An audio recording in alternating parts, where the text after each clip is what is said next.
Welcome to this last video, which is the seventh video of the L&D Playbook series on empowering careers with learning and development insights, brought to you by HR Success Talk.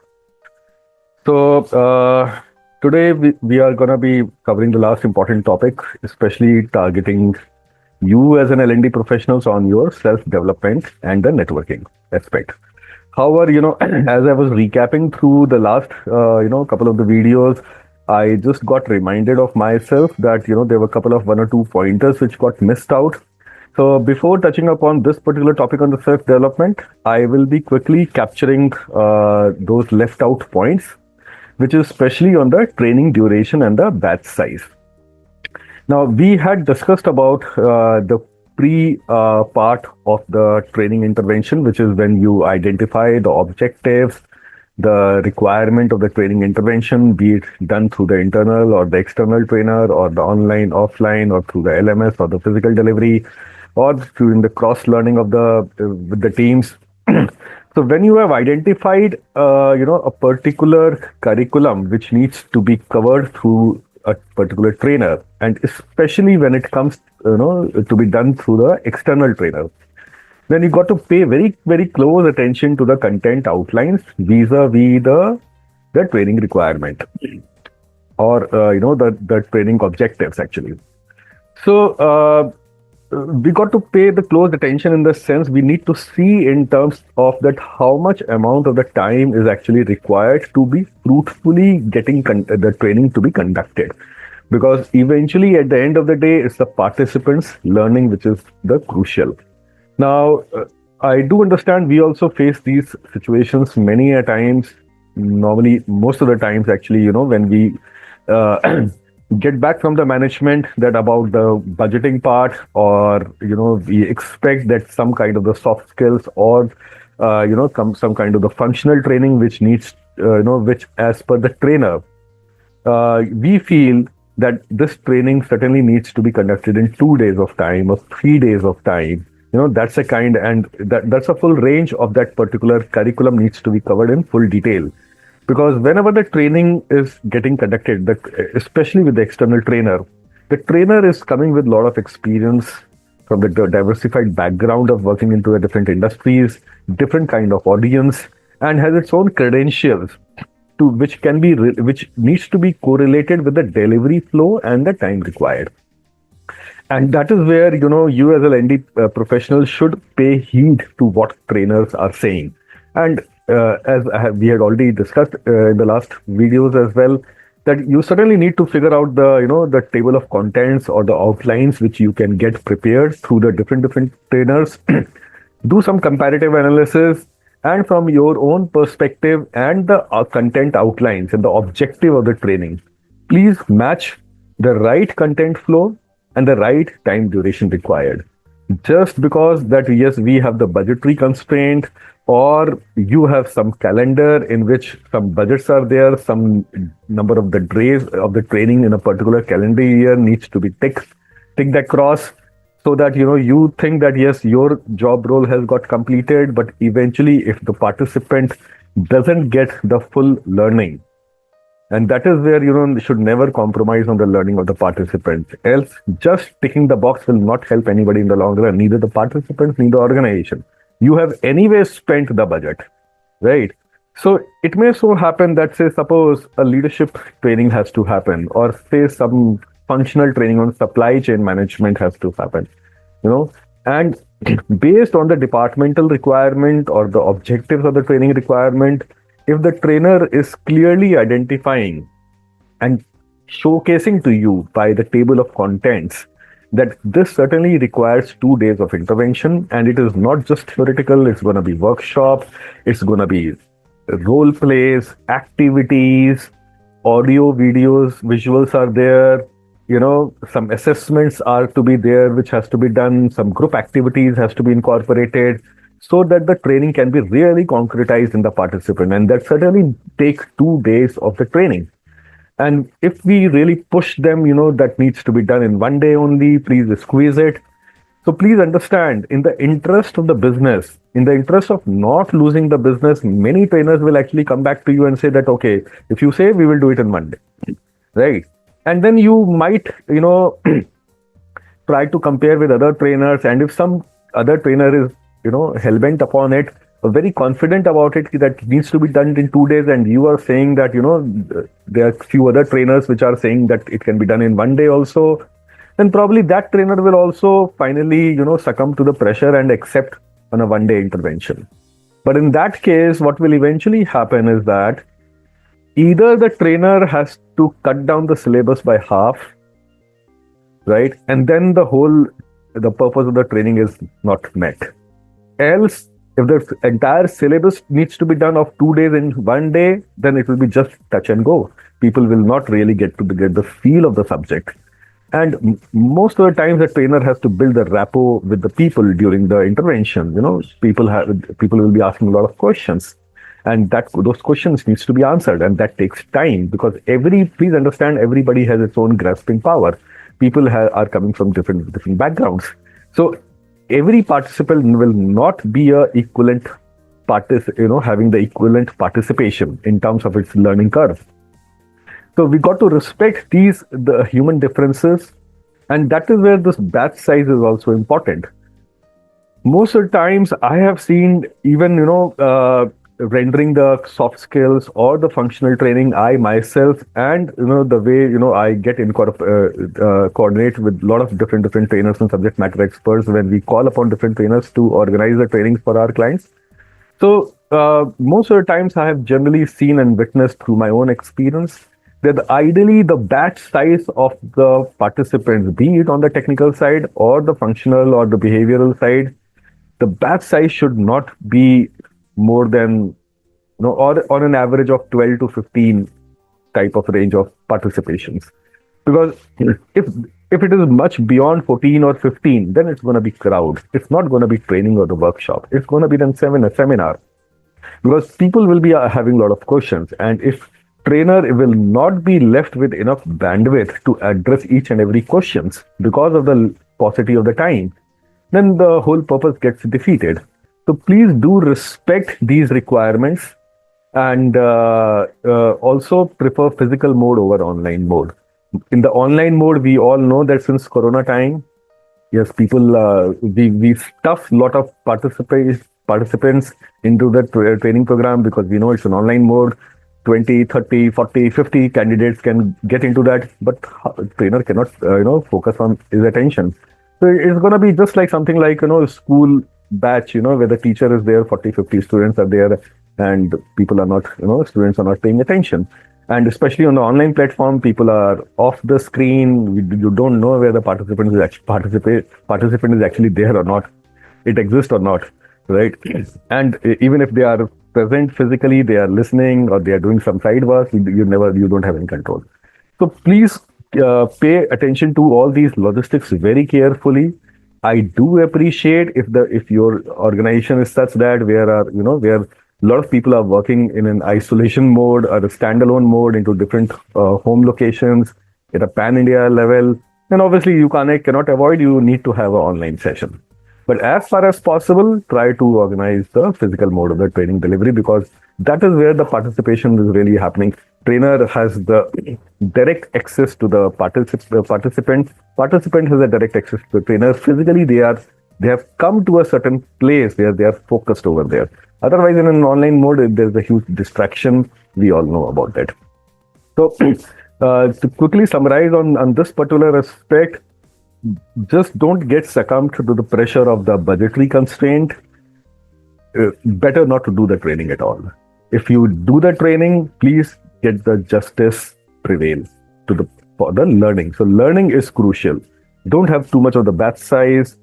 Don't compromise on the duration, and prefer more on the physical mode than the online mode wherever possible. Where it is absolutely not possible, then yes, online modes are the best preferred manner in any case. So that's quickly about this important topic, which I should have covered in the initial videos, but it got left out. So I just thought that in the wrapping up video of today, I'll cover these points. Now coming to the main topic for which this particular video was there, about the self-development and the networking. So far we have spoken about a lot of business related aspects, your day-to-day role play activities, and overall your KRA fulfilling you as an L&D or the HR professional overlooking the L&D function. But last but not the least is about the self-development and the networking. Because the more you keep focusing on working on yourself, self-develop yourself, the more your personality enhancement will happen. And also because you are into the L&D role, where the learning and development is the key word in your role title itself. So that is where I believe that no better than you will vouch for this self development more than anybody else. Certainly, people who are into the people interaction domain, people who are into the team building, people who are people managers, they also do understand that how much crucially important it is for the self development, so that we can lead people, we can direct people, we can guide people, and that is where it is very crucial. So self-nominate for the LDP. So this is the very first important point I would like to highlight out here, is that we spoke about a journey-based learning leadership development program, which you should be conducting in your organization, than just a standalone 1 or 2 day program. So whenever you have this opportunity of conducting to the mid to the senior management people for the leadership development program, don't forget yourself to self-nominate for yourself.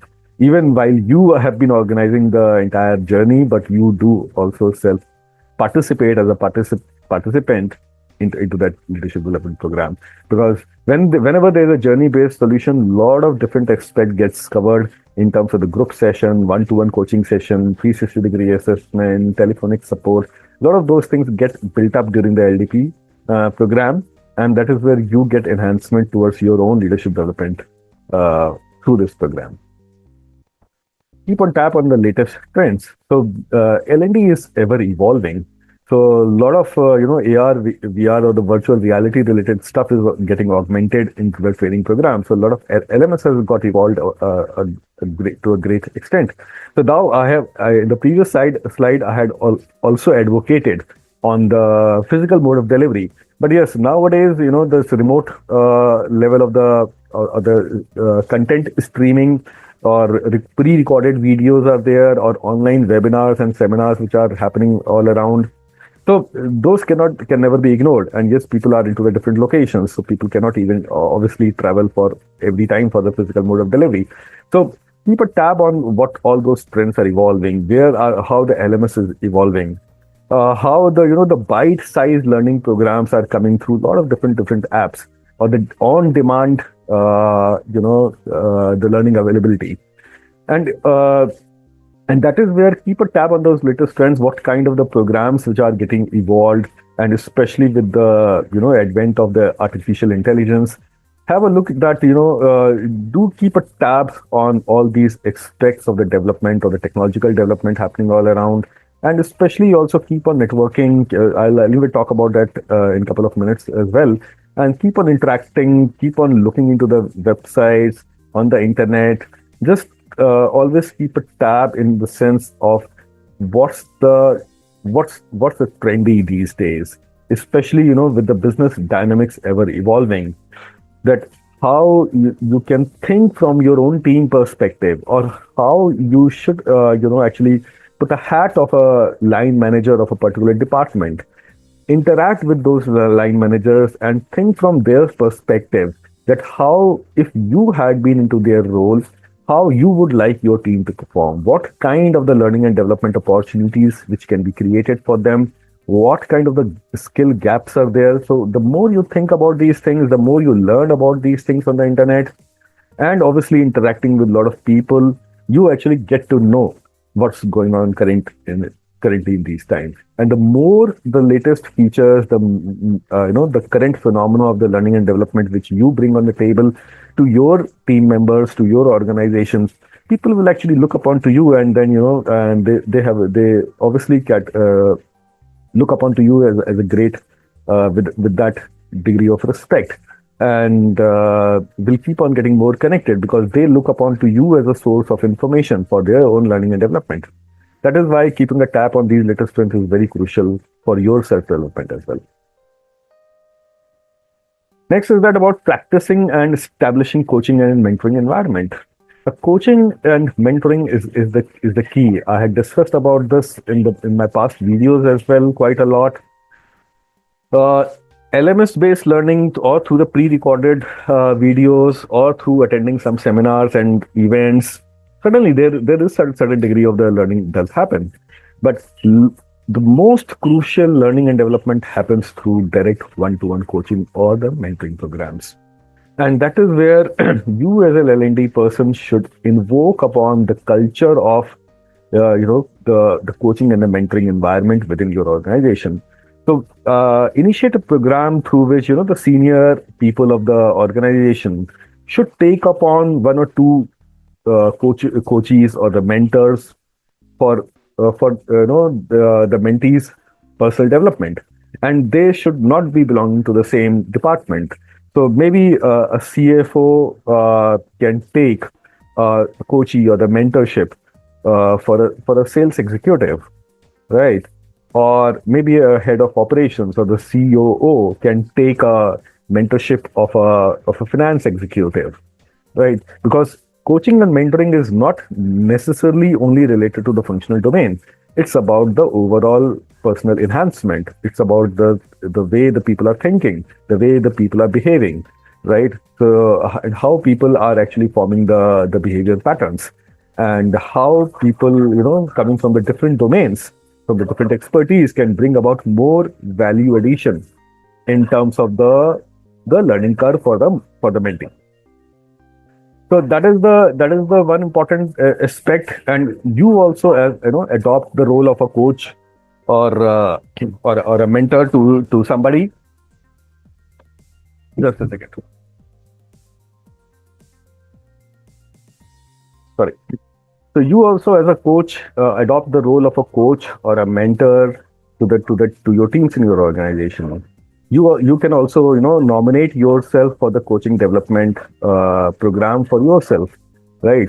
So there are a lot of renowned global agencies are there, and you can also work with some mentor of your organization, or you should have some mentor maybe outside the industry also. And when you adopt and you get that coaching for yourself, you learn how to coach somebody else. And that is where this whole practice and coaching and the mentoring environment should keep on continuing within the organization.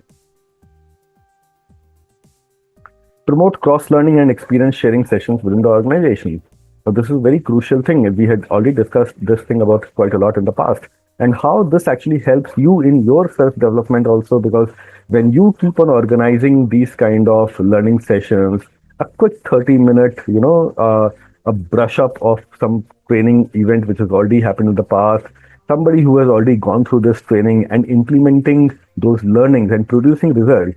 So you should organize that session through that participants to other people in the organization. And when you drive this, you also learn a lot, and you get that respect in the organization. And that is where this learning and development as a culture keeps on brewing up within the organization all the time.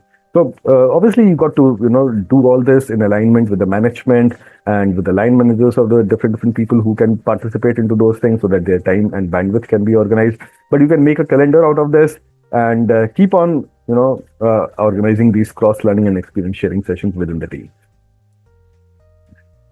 Do invite guests and keynote speakers. Now, this is a one very beautiful aspect. So please do keep on inviting the people from different industries, because they bring a lot of different perspective. Now, it may not be just related to a particular training on a particular competence or a functional thing. It's about inviting somebody as a keynote speaking, because as in a keynote speaking, people bring about a lot of experience related stories. And when they share those stories, people actually get a hang on of a different mindset, different perspective of the way of looking to the things. So keynote speaking is about invoking upon somebody the way the things to be looked at, or to the people or to the situations all around.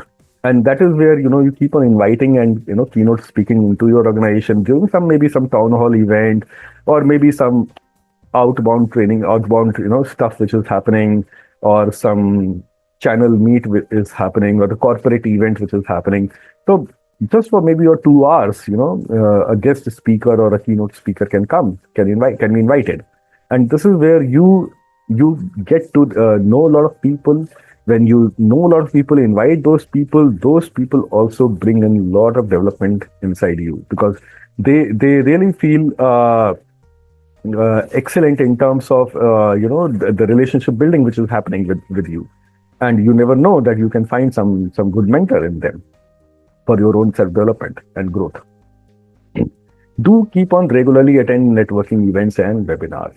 Now, this is very crucial, and especially if you are an L&D or the HR person, happening to be in the key important or the major cities of India, or the major important locations. There always keep some or other, it will always keep on happening, be it through the SHRM or through the National HRD Congress, or through, there are a lot of different agencies on HR domain, or the Economic Times, to keep on organizing these kind of events. Do keep on participating into those events. You get to know a lot of people, you get to know a lot of different trends happening in the market, you also learn a lot, and then you can bring upon those things which you have learned from there. You can bring those learnings back to your organizations for your own teams to develop. And finally, yes, read a lot of books. I will always keep on advocating reading a lot of books for your own personal development. And again, I will always prefer reading the physical book than the online book. Yes, you can have a Kindle subscription through Amazon. That is also one of the things which you can quickly download the book and read through. But yes, wherever it is possible, a physical book will always give you a better touch and feel in the learning, because since the childhood times, we have been always used to learn through the books. We always used to carry our school bags filled with the books and the notebooks. So that touch and feel factor will always come through that physical book in hand. So you can, you can put the remarks, you can do underlining, you can highlight some, paragraph and chapter, and you can brush up and, revisit those whenever you want. So keep on reading the books. I won't get into what kind of the books you should read. There are a lot of self-help books are there, and the personality development. So you must be knowing all those things. You can Google search it, and a lot of book reviews you can subscribe to. You can keep on receiving a lot of notifications about the kind of the books which are prevailing in the market. So anyway, books is not such a great thing to be talked about, but yes. The crucial important thing that you should always have one company of book at any given point of time.